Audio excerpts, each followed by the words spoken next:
Well, Shabbat Shalom, y'all. It is Monica or Hefria here to say hi to you and to say Hag Sukkot. So it is officially the first night of Sukkot. I am cooking at the moment. I'm doing a lot of cooking because it is a feast day. Now I am here by myself. I mean, I have my cat with me. Thank goodness he's here keeping me company. But, I'm doing my best to keep up with the laws and commandments of the Most High Yah. So I am creating myself a feast because that's what it's supposed to be. Even though I am alone, I'm not going to use that as an excuse. Please forgive me. I might be just a little bit tipsy. I have been drinking quite a bit of wine, enjoying the holiday.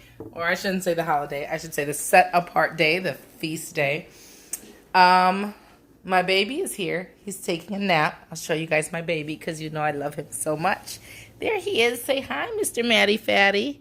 You say hi to the camera? There he goes. He said hi to you guys. Shabbat Shalom, yes? Hag Sukkot, yes? Okay, good. I just thought I'd come and show you guys my little setup. So, unfortunately, I am not able to get myself outside. I have not gotten the money or the resources to get outside the way we're supposed to because, of course, this is in commemoration of us coming out of Egypt, our ancestors coming out of Egypt, and the way that Yahuwah kept them safe for 40 years in the wilderness without their clothes wearing out, without their shoes wearing out, and them living in sukkahs, which were pretty much like booths, is what sukkah means, like booths that they set up. So they didn't have houses or homes that they lived in. They lived in these sukkahs or tents. So a lot of us nowadays, as we're doing our best to keep up with the commandments, we tend to get a tent and go camping. Well, so I am able to get the first day of Sukkot off from work, and the 8th day, which are the 2 days that we are supposed to hold holy convocations. The first one just being a holy convocation, the first day of Sukkot being a holy convocation, and the 8th day of Sukkot being a solemn holy convocation. It's still a holy convocation, but it's a solemn convocation. So not really a celebratory convocation. But for 7 days, from the first day to the 7th day, we are supposed to stay in booths. So I'll do my best to show you guys what's going on. The way I've recorded this is kind of crazy, so I have to do everything from this facing camera. But I'm doing the same thing I did last year. And because I cannot get outside, I'm in Illinois, in Chicago, the Chicagoland area. It's cold here. And I have to work for the 2nd day through the 6th or through the 7th day. So I can't really get outside and do the whole camping thing. So to do my best, I set up a tent in my living room. And as you can see, I've taken my couch pillows and I've put them inside of the tent. And that is what I do. And I do everything inside of my tent other than cook. Of course, I have to cook in my kitchen. But outside of cooking, I eat in my tent. I read in my tent. I do everything in my tent for those 7 days. And Poople here just loves the tent. He really enjoyed it last year, and he seems to really be enjoying it this year. So I'm going to take you inside of my little tent. So it is, as you can see, it is not a full-size tent. I have to look. Like, it only comes up so high. So I can't stand up in the tent. So for 7 days, outside of cooking and using the bathroom, I am pretty much in a sitting or kneeling position. And this is the inside of my tent. I'm sorry that I don't have the best lighting in here. I hope that what I've got is good enough. But as you guys can see, I set up my little pallet. And so, yes, I do have my couch pillows. I am in my 40s. I cannot just sleep on the ground. I have back issues. It hurts very much. Actually, let me turn on the living room light because you guys can barely see me, and that's not fair. All right, so here we go. So I take my couch pillows and I put them down and I create a little pallet. I'm still pretty much sleeping on the floor, but I do have 2 herniated discs in my back, and sleeping on the floor itself renders me almost incapable of movement. I tried last year, the first day of Sukkot, and after about 3 hours, I had to get up and get the couch pillows. I could not take it. So, you know, I do the best I can do. I have a little blanket that I put in the corner of the tent that Poo Poo likes to sleep on. That's where he slept last year. Of course, I mean, I don't know if this is what we're supposed to do. It's what I learned before I came to the truth that we as Hebrew people were the children of Israel. I learned that when you have your tent, you put up your tent, and because it is a feast of harvest as well, that you hang up fruit inside of your tent to say that you're thankful for the harvest and the bounty of the harvest. So I was able to find these little clusters of grapes from the dollar store. I went today to get oranges and pears because every year, well, not every year, but my goal was every year to go and try and get different kinds of fruit from the dollar store because they're only $1 each. But the line at the dollar store today was crazy. So I just have my grapes. So like I showed you, I have these grapes here, which are like these beautiful, like reddish grapes. Then I also have a little vine of green grapes that I have hanging. And then I've got like some really deep, deep red grapes. And I just hang them from these little things that I have from the top of my tent. There's something else that's supposed to hang there, like a little thing I can stick my cell phone in and keep it dry if it rains. But I'm inside, so no big deal. I can put my cell phone up. And so I have my little grapes hanging. I love it. The tent has like this little mesh thing that I can put things in and keep things here. I don't have my scriptures in the tent at the moment. I will bring them in. But last year I found a little table that I could set up inside. And what it is this here. And what this is, I'll take it apart. It's kind of dirty. You guys have to forgive me.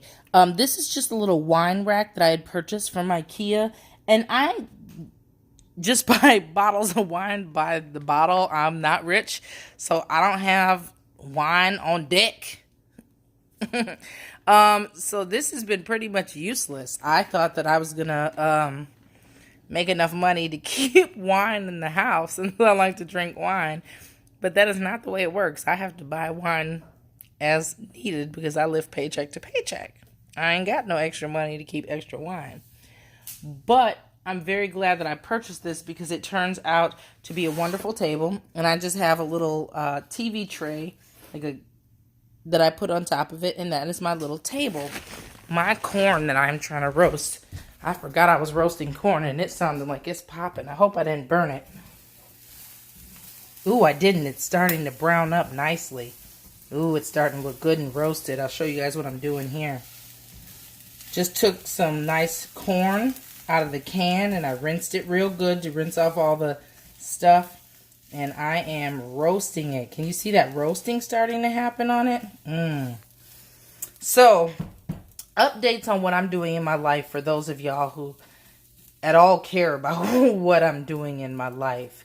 I was really into fitness for a while, and I have gained a lot of weight. And when I say a lot of weight, I mean I put on a lot of weight really fast.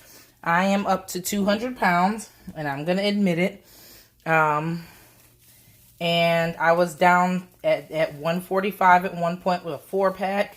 I was really into my fitness. But I've been doing a lot of research on ways to lose weight and just ways to be more healthy.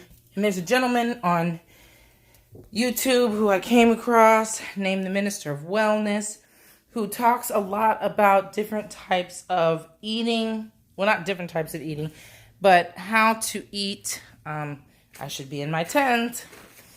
How to eat to be healthy and eat the medicine foods of Yah, which are plants and veggies, and to eat a plant-based diet.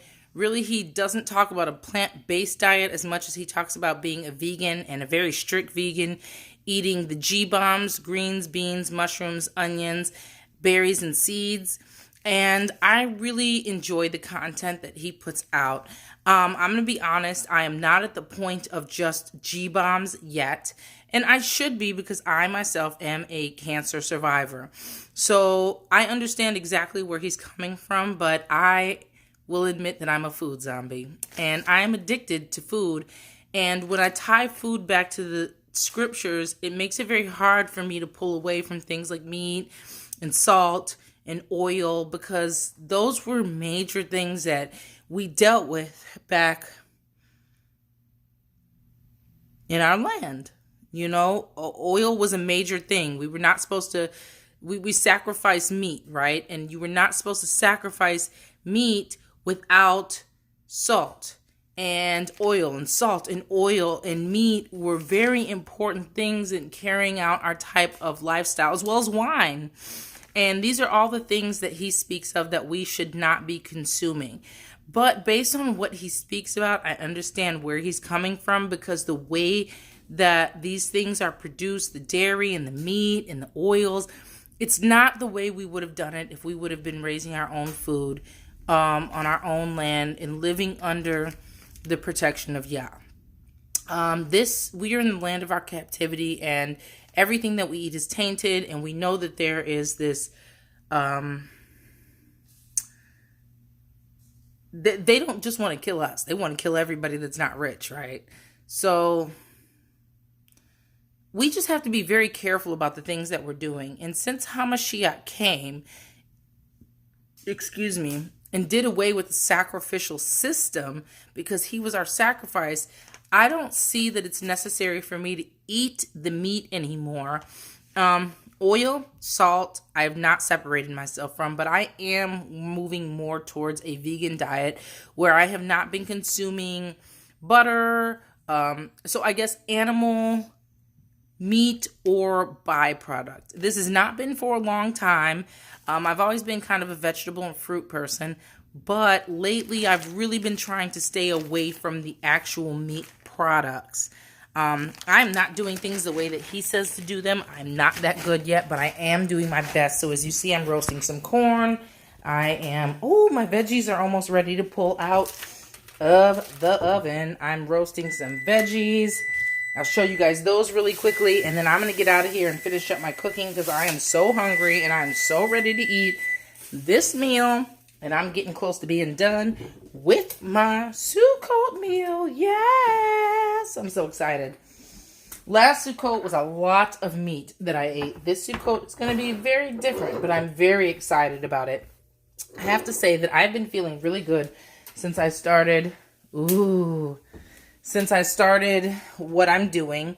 I seem to have a lot more energy than I was expecting. I've been up and going all day long, and normally this is not the way things are for me. I'm normally extremely tired throughout the day. Considering I am eating more of a vegan diet, I am taking a B12 supplement to make sure that I stay all good health-wise and vitamin-wise, because I was getting a lot of headaches. And I realized it was because you need to have B12 in your diet if you are going to go vegan. I'm going to quickly pull my veggies out, and then I'm going to let you guys go. But this is what I'm doing for Sukkot, is more of a vegetarian style meal. I'm going to make myself some quinoa in a minute. I finally learned how to make quinoa, and y'all, I love me some quinoa. Who knew? And I hate to say it, I have some tofu, but I didn't prep it in enough time, and I don't know how to cook it. So I bought some tofu, and I'm sure that's all like an oily concoction that it's in, but this tofu is so delicious from my local grocery store. And I'm going to put that in a little, like a grain bowl with some quinoa, and I have some kale and some green leaf lettuce that I'm going to put in there with the quinoa and a whole bunch of vegetables. I'm so excited. That corn is really popping off. But right now, you heard my beeping, you heard my oven going, so I'll just kind of show you all what I'm doing for Sukkot. So right here, what I have are some roasted carrots and some roasted broccoli. That's actually looking really good, and it's looking done. The onions are not looking quite so done yet. Maybe I'll give them a little bit longer, but those are the roasted onions. So my goal is going to be to have the quinoa, the kale, the green leaf lettuce, the onions, the carrots, the broccoli, a little bit of the roasted corn, and then I'm making some red beans and rice as well. And I'm getting ready to freeze some tofu so that I can fry up some tofu for this week's meals. And that's pretty much what I got going on.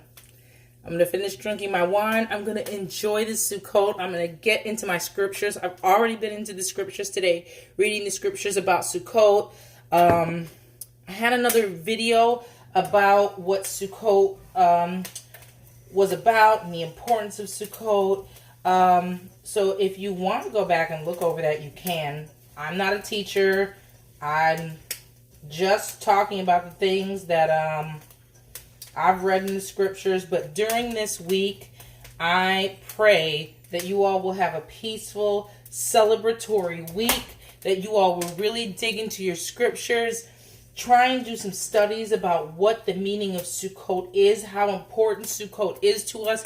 Sukkot is from the beginning. It starts in Genesis. It starts with Yaakov or Jacob coming out from Laban's house. So there is a lot of meaning behind Sukkot for us as a people and why Sukkot is so important to us. This is a very, very important festival. There are 7 set apart times, right? Some of them are feasts, some of them are not. I know we have a hard time dealing with that. We call everything a feast, but we just had the Day of Atonement, right? And a lot of times we'll say, oh, the Day of Atonement is a feast, but it can't be a feast because we're supposed to afflict our souls. We're not supposed to be eating during that time, so it's not a feast. There are differences between feasts and just set apart times. Now, all feasts and all set apart times are set apart times, but feasts are feasts. And there are 3 feasts where if we were living the system that we should be living, that we would be going to Jerusalem, or our men would be going to Jerusalem to make their sacrifices, to give their offerings during those times. Most of the time, I believe we would be going with them as well. But we would be going to present ourselves before Yahuwah, right? And one day we will be doing that again, as we know. And this is in preparation of that moment. So right now we can't go and do the things that we would do if we were in our land, but we can prepare, we can practice. So the spring feasts are all about things that have already happened, right? So the lamb has already been slain. Our Redeemer has already come. He's already shed his blood. We have the chance to live by the rules and be redeemed again, right? He shed his blood. We now have the covering of Hamashiach. Our Savior arrived. Our ancestors took his life the way they were supposed to. So the spring feasts are feasts that have been fulfilled. But the fall feasts are all feasts that, if you're reading, have not been fulfilled. So this is truly a practice ground. Make sure that you take your time to do the best that you can do. Not all of us we can't do everything perfect in the land of our captivity, but we have to try to do the best that we can. We are here to prove ourselves. One day, our Messiah, our King, is coming back, riding in the clouds. Is he going to find anyone faithful enough to actually take to the kingdom, to live with the everlasting burnings? We need to do our best to be true to his word so that we can make it to the kingdom. We have a home to go to. We have a heritage. We are part of a great nation, and we have to do everything that we can to get back there.